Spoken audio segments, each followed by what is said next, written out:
गहराइयों में मौत का जाल बिछा है।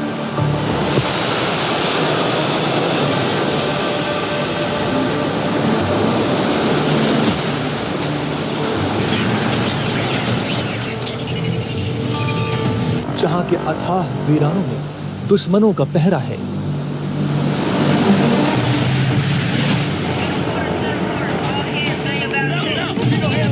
I need to know when we round this point if we can hold her tight. Right around Diamond Head here.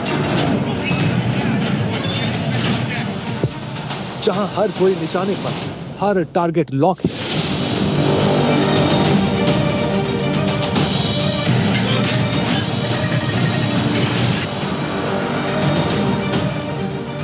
जहां पानी के नीचे नजर न आने वाला दुश्मन है, जहां अदृश्य बारूदी सुरंगें हैं, पहाड़ जैसे जहाज हैं।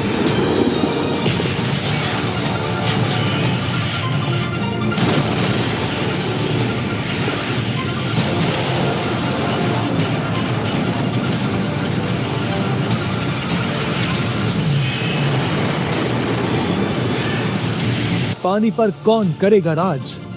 तेल पर किसका होगा साम्राज्य? रास्तों पर जिसका पहरा, वही है समुद्र का सरताज। सुलग रही है चिंगारियां, जहां आग लगी है निरंतर, उस समंदर के अंदर युद्ध छिड़ा है भयंकर।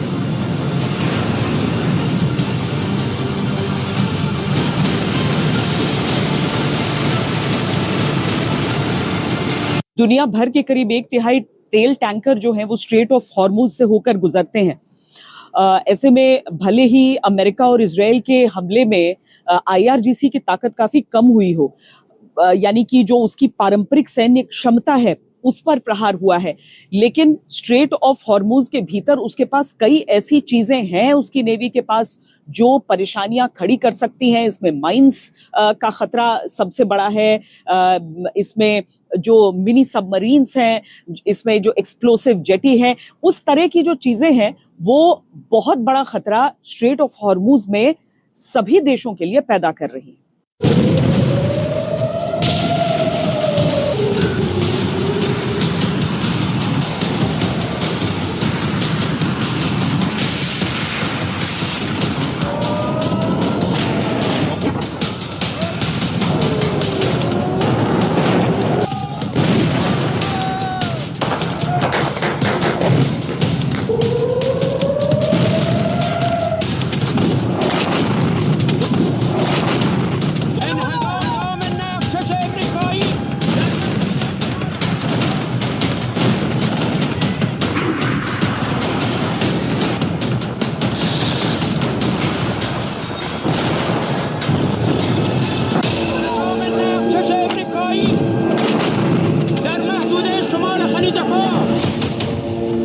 मार्च को फारस की खाड़ी में जलता हुआ ये ऑयल टैंकर सिर्फ आग का दृश्य नहीं था, बल्कि मिडिल ईस्ट में बदलते शक्ति संतुलन का संकेत था।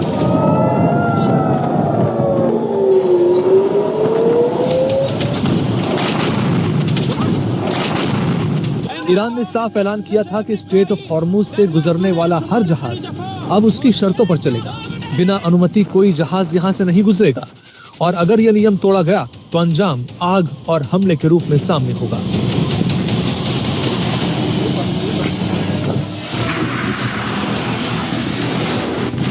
इस धमकी ने अमेरिका तक को बेचैन कर दिया। अब ट्रंप चीन से भी मदद करने को बोल रहे हैं, जो प्रतिबंध के बावजूद ईरान से तेल खरीद रहा था। ट्रंप ने ट्रुथ सोशल पर लिखा है, हम पहले ही ईरान की सैन्य क्षमता का 100% नष्ट कर चुके हैं, लेकिन ईरान के लिए अब भी 1-2 ड्रोन भेजना, समुद्र में माइन बिछाना या इस जल मार्ग के आसपास कहीं नजदीकी दूरी की मिसाइल दागना आसान है। उम्मीद है कि चीन, फ्रांस, जापान, दक्षिण कोरिया, यूनाइटेड किंगडम और दूसरे देश जो इस रूट को बंद करने से प्रभावित हैं, इस क्षेत्र में अपने जहाज भेजेंगे ताकि हॉर्मुज स्ट्रेट अब किसी ऐसे देश के कारण खतरा न बने जिसे पूरी तरह निष्क्रिय कर दिया गया है। संयुक्त राज्य अमेरिका तटीय इलाकों पर लगातार बमबारी करेगा और ईरानी नौकाओं और जहाजों को समुद्र से बाहर करता रहेगा। हम जल्द ही हॉर्मुज जल डमरू मध्य को खुला, सुरक्षित और आजाद कर देंगे।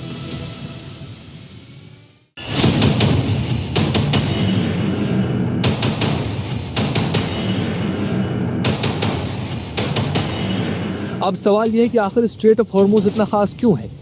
क्या दुनिया में किसी और रूट से तेल का कारोबार करना संभव नहीं? स्ट्रेट ऑफ हॉर्मूज की एक तरफ पर्शियन गल्फ है और दूसरी तरफ ओमान गल्फ है। इसकी लंबाई 167 किलोमीटर है। सबसे सकरे हिस्से में इसकी चौड़ाई लगभग 33 किलोमीटर है। हॉर्मूज स्ट्रेट तेल की दुनिया का लाइफलाइन रूट माना जाता है। खाड़ी के इस सकरे समुद्री रास्ते से दुनिया का लगभग 20% तेल और गैस की आपूर्ति होती है।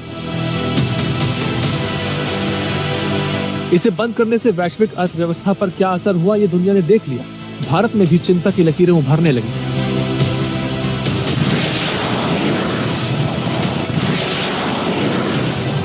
स्ट्रेट ऑफ हॉर्मुज के वेस्ट में पर्शियन गल्फ में 24 भारतीय फ्लैग वेसल्स थे। उसमें से 2 वेसल शिवालिक और नंदा देवी, ये भारतीय इंडियन फ्लैग वेसल थे। शिवालिक और नंदा देवी ये एलपीजी कैरी करते हैं, एलपीजी कैरियर्स हैं। इन्होंने आज अर्ली मॉर्निंग, देर रात में early morning straight of Hormuz cross किया सेफली और ये भारतवर्ष की तरफ बढ़ रहे हैं। इनमें करीब 92,700 मीट्रिक टन एलपीजी है और इनका अराइवल पोर्ट मुंद्रा और कांडला होगा और इनकी एक्सपेक्टेड अराइवल डेट्स 16 मार्च और 17 मार्च होंगी क्रमानुसार।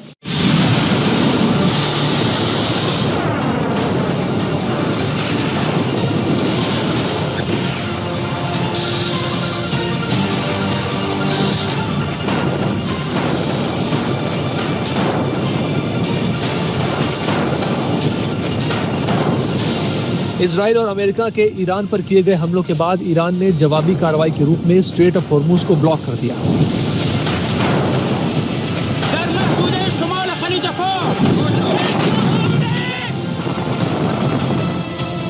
इस रास्ते के बंद होने का असर इतना व्यापक हुआ कि कच्चे तेल की कीमतें रातों रात $92 प्रति बैरल तक पहुंच गई। साल 2025 के आंकड़ों के मुताबिक यहां से हर दिन 2 करोड़ बैरल तेल गुजरता रहा। हॉर्मुज से होकर जाने वाले तेल का लगभग 89% हिस्सा एशियाई देशों जैसे भारत, चीन, जापान और दक्षिण कोरिया पहुंचता है। यह बात ईरान अच्छी तरह से जानता है कि स्ट्रेट ऑफ हॉर्मुज का फिलहाल कोई विकल्प नहीं है। सऊदी अरब की ईस्ट वेस्ट पाइपलाइन है, लेकिन सिर्फ 7 मिलियन बैरल प्रतिदिन की क्षमता रखता है। इसके अलावा यूएई की हबशान फुजरा पाइपलाइन भी है, लेकिन ये विद्रोहियों की वजह से पूरी तरह सुरक्षित नहीं है।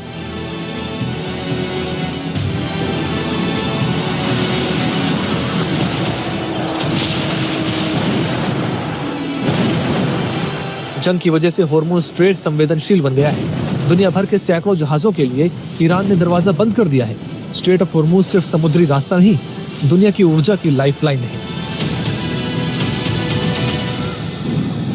हमारे साथ इस समय एक खास मेहमान जुड़ रहे हैं जिनसे हम समुद्र के युद्ध के बारे में जानेंगे, लेकिन चूंकि अभी अभी मेरे फोन पे ये एक्सट्रीम अलर्ट आ गया है, एक्सट्रीम कॉशन, यानी कि जल्दी से जल्दी किसी प्रोटेक्टेड साइट की तरफ जाना। तो सर, मैं इस सवाल के साथ आपसे शुरू करती हूँ कि मेरे पीछे तो इस समय भूमध्य सागर है, लेकिन अरब सागर के नजदीक पूरा जिस तरह से खतरा बढ़ता जा रहा है, आपसे मैं समझना चाहती हूँ कि समुद्र के युद्ध की जब हम बात करते हैं तो कितना बड़ा खतरा। और मैं इस सवाल के साथ आपका ऑडियो तो सुन सकती हूँ, लेकिन मैं एक बॉम्ब शेल्टर में जाके आगे आपसे बातचीत करती हूँ। ओके श्वेता, ऐसा है कि जो समुद्र की लड़ाई है या समुद्र का जो युद्ध है वो लैंड या एयर वॉरफेयर से काफी काफी अलग होता है, इसलिए कि एक तो समुद्र में सिर्फ पानी पानी है, कोई ऑब्स्टेकल नहीं है, कोई बिल्डिंग नहीं है, कोई ऐसी चट्टान नहीं है जो ऑब्स्ट्रक्शन हो। तो लाइन ऑफ साइट हजारों किलोमीटर तक लाइन ऑफ साइट एकदम क्लियर रहता है। तो उससे टारगेटिंग जो है, शिप्स की जो टारगेटिंग है, शिप्स की जो विजिबिलिटी है, उनका डिटेक्शन रेंज है, वो काफी ज्यादा होता है। और इसलिए अगर कोई दुश्मन शिप्स को टारगेट करना चाहे तो वो काफी दूर बैठकर भी बड़ी क्लियरली किसी भी शिप को डिटेक्ट कर सकता है और उसे टारगेट कर सकता है। तो ये एक बहुत बड़ा टारगेटिंग और आइडेंटिफिकेशन बड़ा आसान होता है, क्योंकि वहां पर कोई ऑब्स्ट्रक्शन नहीं होता है एज कंपेयर टू लैंड। और शिप में इक्का दुक्का, सी में इक्का दुक्का जहाज होते हैं, तो उनको पहचानना भी इतना मुश्किल काम नहीं होता है। तो इसलिए समुद्र की लड़ाई में काफी आपने देखा होगा कि प्रिसीशन रहता है, काफी एक्यूरेसी रहती है अटैक्स में। और अनलेस कि शिप का अपना एयर डिफेंस सिस्टम, अपना खुद का air defence anti air system मजबूत ना हो तो हिट होने का चांस काफी हाई रहता है। इसलिए आपने देखा कि जो मर्चेंट शिप्स होते हैं वो ज्यादातर अनार्म्ड होते हैं, उनके अंदर अपना कोई सेल्फ डिफेंस मैकेनिज्म नहीं होता है, इसलिए बड़ी इजी प्रे होते हैं वो शिप में। आप देखिए छोटी छोटी बोट भी जाके उनको अटैक करके आ जाती हैं। उसका मेन कारण यही है कि वो टारगेटिंग बड़ी इजी है, आइडेंटिफिकेशन बड़ा इजी है। और दूसरी बात ये कि एक बार आप डिटेक्ट हो गए तो शिप्स की स्पीड बड़ी कम होती है। नॉर्मल शिप 12-15 नॉट या रफली अराउंड 30 किलोमीटर प्रति घंटा की रफ्तार से चलते हैं, जो कि बहुत स्लो स्पीड है। तो वो बच के कहाँ जाएगा? एक बार आपने उसको पकड़ लिया, जहाज को डिटेक्ट कर लिया, तो उसको वो उसके पास बचने का भी साधन नहीं है। हवाई जहाज फिर भी स्पीड बढ़ा के ऊपर जाके नीचे जाके मनूवर करके लेफ्ट राइट जा सकता है, लेकिन शिप कहीं नहीं जा सकता। वो 30 किलोमीटर 25 किलोमीटर प्रति घंटे की रफ्तार से कहाँ जाएगा इतने बड़े समुद्र में? वाइस एडमिरल शेखर सिन्हा भी हमारे साथ जुड़ चुके हैं। सर, यहाँ तो बॉम्ब का अलार्म है। ये जमीन की लड़ाई है जो कि आसमान से बम जहां पर बरस रहे हैं, लेकिन जो समुद्र का खतरा बढ़ते जा रहा है, हम उस पर चर्चा कर रहे हैं। कितना रियलिस्टिक आप देख रहे हैं? और अगर समुद्र में ये लड़ाई पहुंच जाती है, जहां पर हम अमेरिका के वॉरशिप्स ही नहीं देख रहे हैं, अब वो और भी उसको रीइंफोर्स कर रहा है, कितना खतरनाक, कितनी बड़ी चिंता का विषय। श्वेता जी, सबसे पहले तो मैं ये कहूँ कि आप बहुत बहादुरी का काम कर रही हैं, and please take care of yourself. These are not the best of times to be there. तो ये मैं बता दूं कि ये naval warfare, to be very honest, it becomes fairly elaborate kind of war, very difficult to counter them, and much easier to get into a very offensive mode. जब भी किसी कंट्री को टारगेट्स को ऑफेंसिव मोड में जाना होता है, the best way to do it is keeping away from the the air defense systems of the enemy, and then you keep launching your strike either by aircraft or by missiles, and from the sea aiming on a land target. If it is a fixed target, then it's much easier because you know the exact position.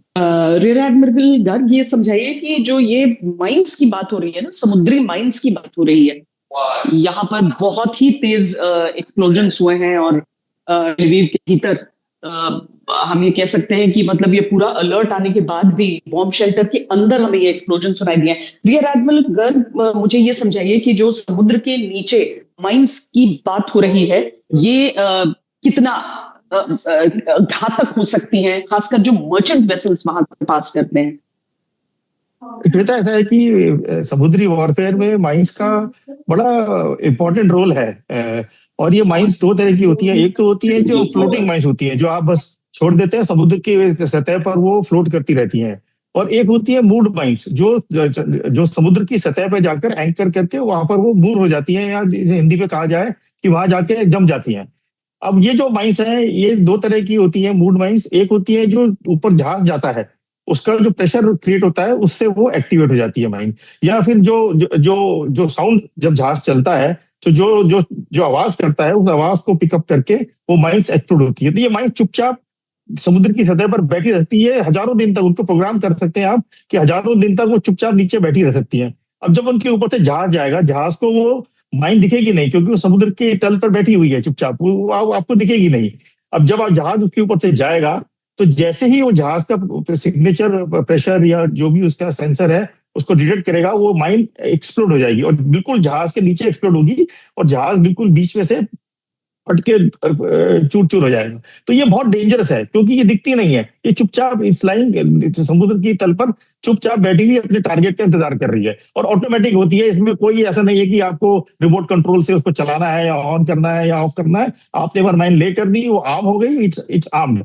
उसको फौजी भाषा में बोलते हैं arm missile mine को arm होना। Arm होना मतलब वो एक्सप्लोड होने के लिए तैयार है।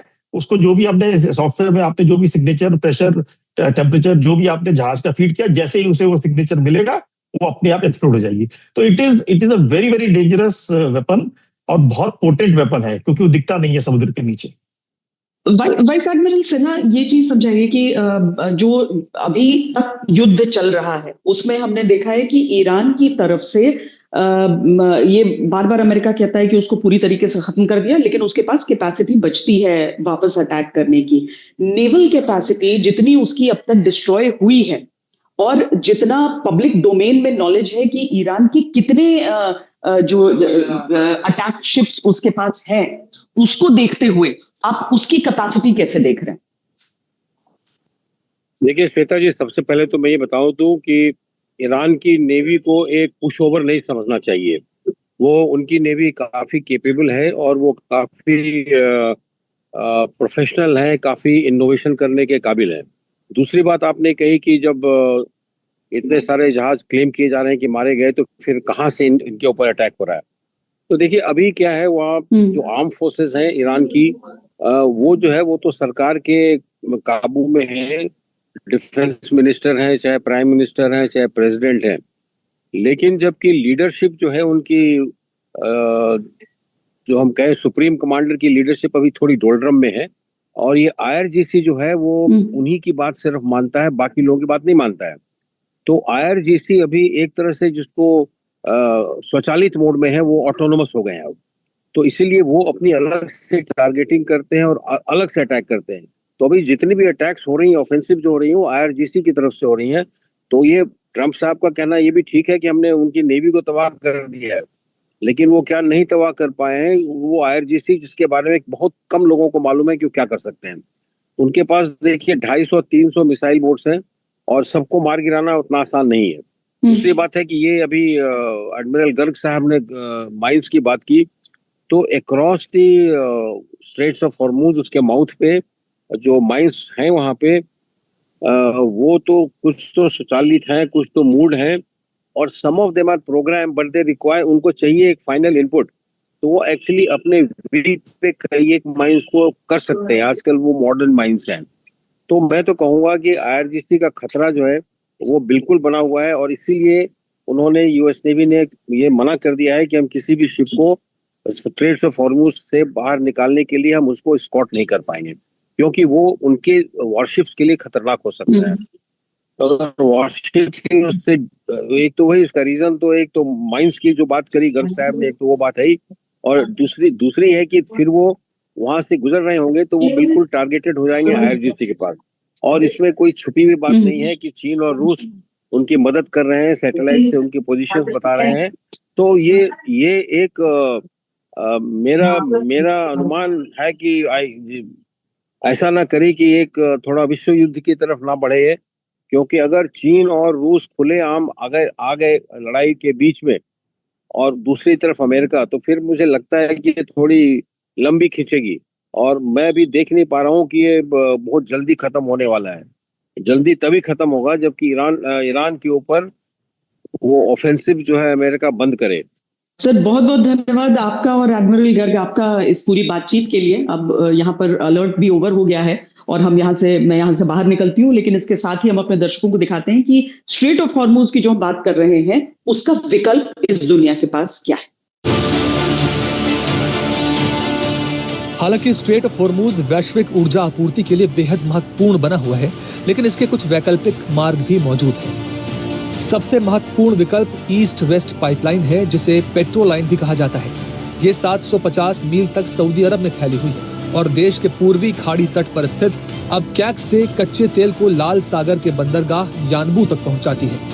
ये पाइपलाइन रोजाना लगभग 70 लाख बैरल तेल ले जाने में सक्षम है। तुर्की के बंदरगाह सीहान तक पहुंचाती है। इसकी संभावित क्षमता लगभग 16 लाख बैरल प्रतिदिन है।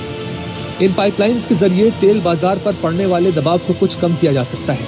हालांकि विश्लेषकों का कहना है कि ये 2 करोड़ बैरल तेल का एक हिस्सा ही संभाल सकती है, जो सामान्य तौर पर हर दिन स्ट्रेट ऑफ हॉर्मुज से होकर गुजरता है। वक्त एक छोटे से ब्रेक का है। ब्रेक के बाद जानेंगे कि क्या सचमुच में ईरान ने यूएसएस एब्राहम लिंकन और यूएसएस जेराल्ड आर फोर्ड को नुकसान पहुंचाया है।